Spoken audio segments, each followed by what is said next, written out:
Guni-Guni TV.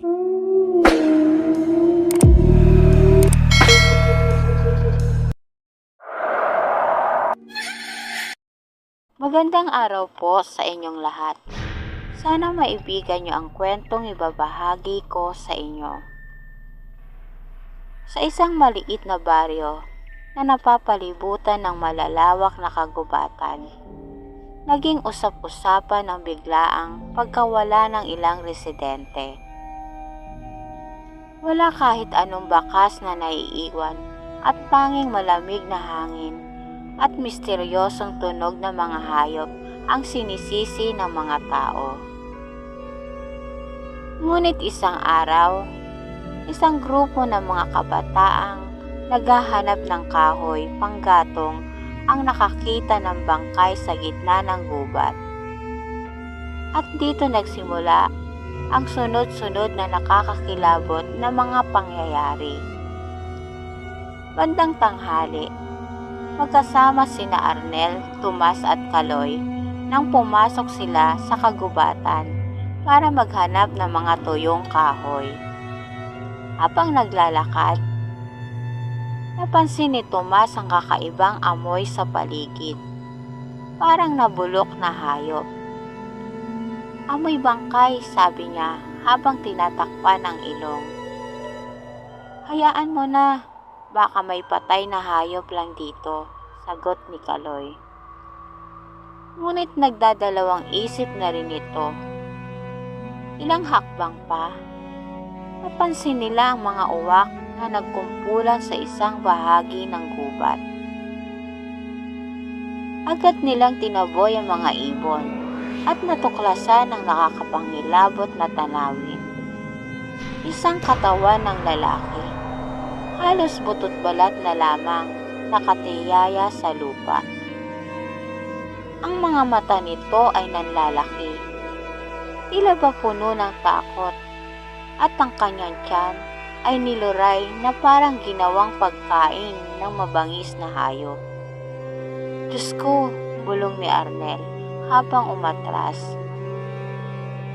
Sa kabila ng takot, napansin nila na ang bangkay ay nakasuot ng damit na pamilyar sa kanila. "Si Mang Celso ito!" sigaw ni Kaloy. Si Mang Celso ay isang matandang residente ng baryo na nawala 2 linggo na ang nakalilipas. Maraming nagsabi na baka naligaw ito sa gubat.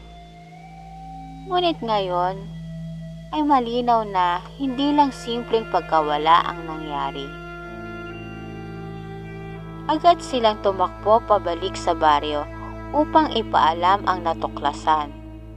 Pagdating nila sa baryo, nagtipon ng mga tao.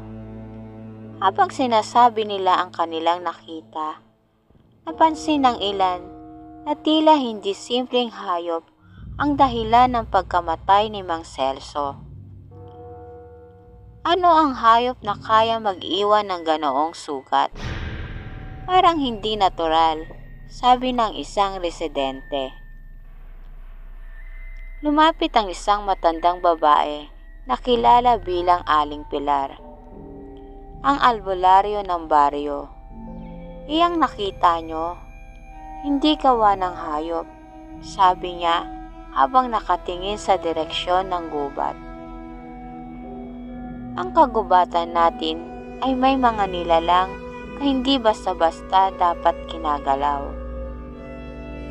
Ang bangkay na iyan ay biktima ng aswang." Kinilabutan ng mga tao. Bagamat pamilyar sila sa mga kwentong aswang, marami sa kanila ang hindi lubos na naniniwala. Ngunit sa paraan ng pagkamatay ni Mang Celso, parang may katotohanan ang sinasabi ni Aling Pilar. "Bakit siya pinatay?" tanong ni Tomas. "Ang mga aswang hindi basta pumipili ng biktima. Ngunit kadalasan, ang mga nawawala ay ang mga taong nagtatangkang sirain ang mga lugar na itinuturong nilang teritoryo.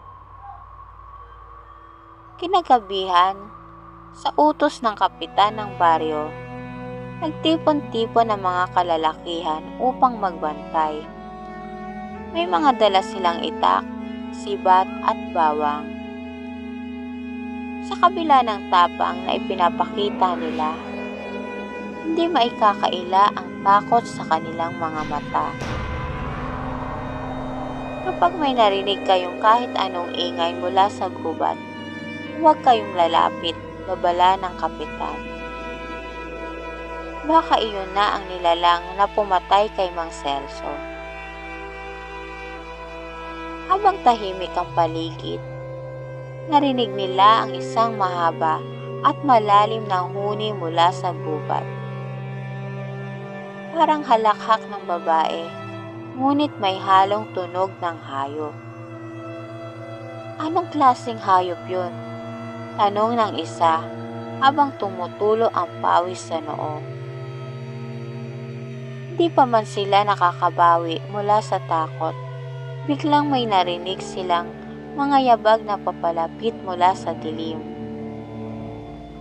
Sa gitna ng kanilang pagbabantay, isang mabilis na anino ang dumaan sa kanila. Ang ilan ay agad na nagtatakbuhan sa takot. Ngunit ang iba, kasama si Tomas, ay nanatili at sinubukang sundan ng anino. Pagdating sa gilid ng gubat, nakita nilang muli ang nilalang. Isang babae na may mahaba at gusot na buhok. Ngunit ang katawan ay may maitim na pakpak.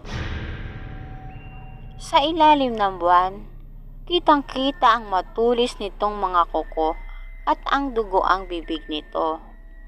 Aswang! Sigaw ni Tomas habang itinutok ang sibat. Tumawa ang nilalang at bago pa man sila makalapit, lumipad ito patungo sa direksyon ng baryo. Ang natirang grupo ay nagmadaling bumalik upang balaan ang kanilang mga kasama. Ngunit huli na ang lahat.